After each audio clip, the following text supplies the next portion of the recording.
Hi hello నమస్తే నేను మీ వాసుదేవన్. జనసేన అభ్యర్థుల జాబితా ప్రకటించింది. ఒకసారి చూద్దాం. వీళ్ళు పిఠాపురం పవన్ కళ్యాణ్ గారు, నెల్లిమర్ల లోకం మాధవి గారు, అనకాపల్లి కొణతాల రామకృష్ణ గారు, కాకినాడ రూరల్ పంతం నానాజీ గారు, రాజానగరం బత్తుల బలరామకృష్ణ గారు, తెనాలి నాదెండ్ల మనోహర్ గారు, నిడదవోలు కందుల దుర్గేష్, యలమంచిలి సుందరపు విజయకుమార్, పెందుర్తి పంచకల్ల రమేష్ బాబు గారు, పి గన్నవరం గిడ్డి సత్యనారాయణ గారు, రాజోలు దేవి వరప్రసాద్, తాడేపల్లిగూడెం బొలిశెట్టి శ్రీనివాస్. సో భీమవరంకి వచ్చేప్పటికి పులవర్తి ఆంజనేయులు గారు, నరసాపురం బొమ్మిడి నాయకర్ గారు, ఉంగుటూరు పచ్చమట్ల ధర్మరాజు గారు, పోలవరం చిర్రి బాలరాజు గారు, తిరుపతి ఆరణి శ్రీనివాసులు గారు, రైల్వే కోడూరు డాక్టర్ యనమల భాస్కర్రావు గారు.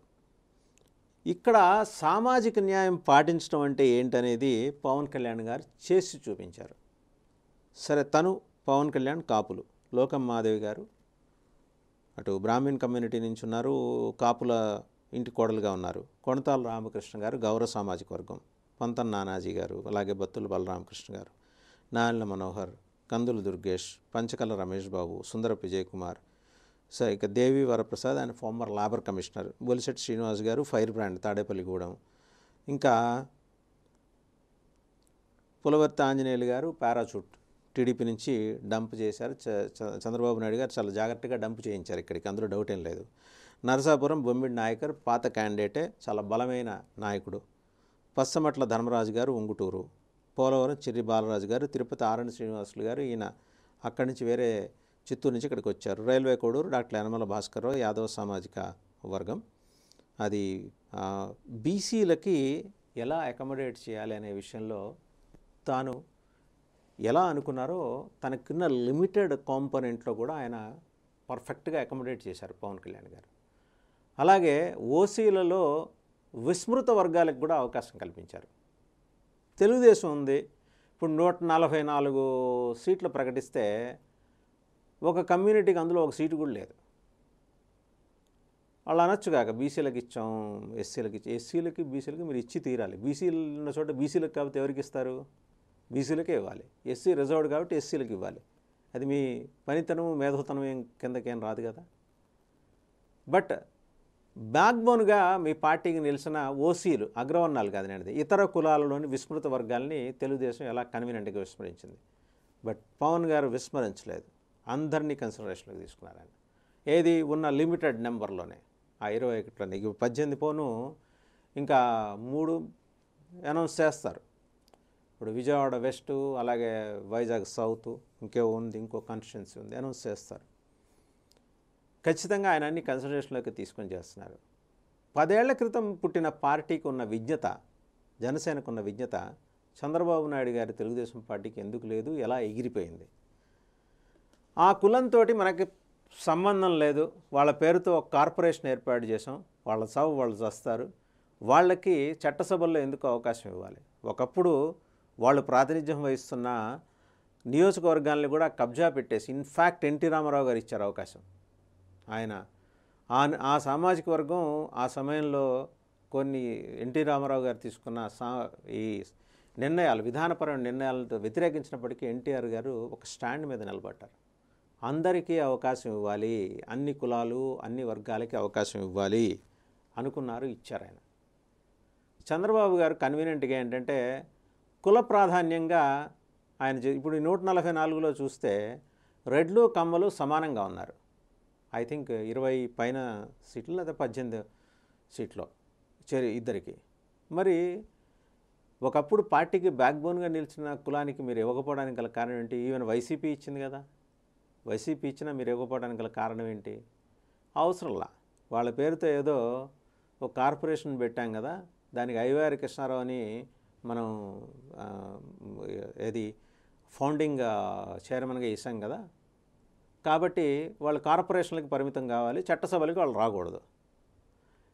మరి అలాగే రాజమండ్రిలో పాపం ఒక ఆయన ఎవరో తిరిగాడు, శిష్లా అనే ఇంటి పేరుతో ఉన్న ఒక ఆయన తిరిగాడు. పార్టీ కోసం దాదాపు 4-5 కోట్లు ఖర్చు పెట్టుకుంటే ఇప్పుడు సోదిలో లేకుండా పోయాడు ఆయన తెలుగుదేశంలో. సో ఇట్లాంటి అనుభవాలు అవమానాలు ఉన్నా సరే కొందరు ఇంకా ఆ పార్టీని పట్టుకొని వెంపర్లాటం చూస్తుంటే వాస్తవం వాళ్ళకి ఎప్పటికీ ఎరుకపడుతుంది అనేది ఎవరికి అర్థం కాని పరిస్థితి. బట్ పవన్ కళ్యాణ్ అట్లా చేయాల. 21 సీట్లలో కూడా ఆయన సామాజిక సమతుల్యత అలాగే వర్గ స్పృహ వీటన్నిటిని పరిగణలోకి తీసుకొని ఆయన సీట్ల కేటాయింపు చేశారు. అది ఆయన విజ్ఞతకు సంబంధించిన వ్యవహారం. ఇదే ఆయనకి నిజంగా రైట్ రాయల్గా ఒక 60 సీట్లు ఆయన తీసుకొని కంటెస్ట్ చేసి ఉంటే మరికొన్ని విస్మృత వర్గాలకి అక్కడ అవకాశం ఆయన ఇచ్చుండేవాళ్ళు. ఆయనకేమీ భేదభావం ఏం లేదు. ఎందుకంటే ఆయన్ని అసలు ముందర ఆయనది కాపు కుల పార్టీ అని ముద్రేసిందే తెలుగుదేశం. తెలుగుదేశం ఏమో అందరి పార్టీ, జనసేన మాత్రం కాపు కులస్తుల పార్టీ, ఆయన కాపు కులానికి నాయకుడు. అంటే అంత అరాచకమైన ప్రచారాన్ని తెలుగుదేశం సటిల్గా జనంలోకి తీసుకెళ్ళి నెపం అంతా కలిసి జగన్మోహన్ రెడ్డి మీద బండేస్తే సరిపోతుంది కదా, ఎలాగూ ఆయన అవినీతి అరాచక దౌష్ట్యపు దుర్మార్గపు పైశాచిక పాలన మీద ప్రజలు ఇసుగెత్తున్నారు కాబట్టి ఇది కూడా ఆయన కోటాలో వేసేస్తే సరిపోతుంది కదా అని చంద్రబాబు గారు భావించుండొచ్చు కాక. బట్ జరిగింది ఏంటి? ఆయనకున్న స్పృహ, పవన్ కళ్యాణ్కున్న స్పృహ అందరినీ చట్టసభల్లో అకామిడేట్ చేయాలని చంద్రబాబు గారికి లేదు, రాబోదు కూడా. ఆయన చాలా కేటగిరికల్గా ఉన్నాడు. వీళ్ళకి చట్టసభల్లో అవకాశం ఇచ్చేదేంటి, వీళ్ళు ఆర్థికంగా బల సంపన్నులా అని. మీరిచ్చిన 144 మందిలో ఎంతమంది ఆర్థికంగా బల సంపన్నులు చంద్రబాబు గారు ఒక్కసారి ఆలోచన చేసుకోండి. ఒక 10-15 మంది ఉంటారు. మిగిలిన వాళ్ళందరికీ పార్టీ డబ్బు ఖర్చు పెడుతున్నప్పుడు ఈ సామాజిక వర్గాన్ని, విస్మరించిన సామాజిక వర్గానికి చెందిన అభ్యర్థిని వాళ్ళు ప్రిడామినెంట్గా ఉన్న చోట కూడా వాళ్ళకి సీట్ ఇవ్వకపోవటం వెనక మీకున్న కుట్ర కోణం ఏంటి చంద్రబాబు గారు? దీనికి మీరైతే సమాధానం చెప్పాలి. మీరు రేపు పొద్దున ప్రజలందరి తరఫున పరిపాలన చేస్తారు. కమ్మల కోసమో, రెడ్ల కోసమో, కాపుల కోసమో అయితే కాదు. 88% ఉన్న విస్మృత విసర్జిత సామాజిక వర్గాలందరి తరఫున రేపు మీరు ముఖ్యమంత్రి అయిన తర్వాత మీరు అందరి మనిషి అవుతారు. కొందరి మనిషి, కొన్ని సామాజిక వర్గాల మనిషి కాదు. ఇవాటికి మీ చేతిలో ఒక ఆప్షన్ ఉంది.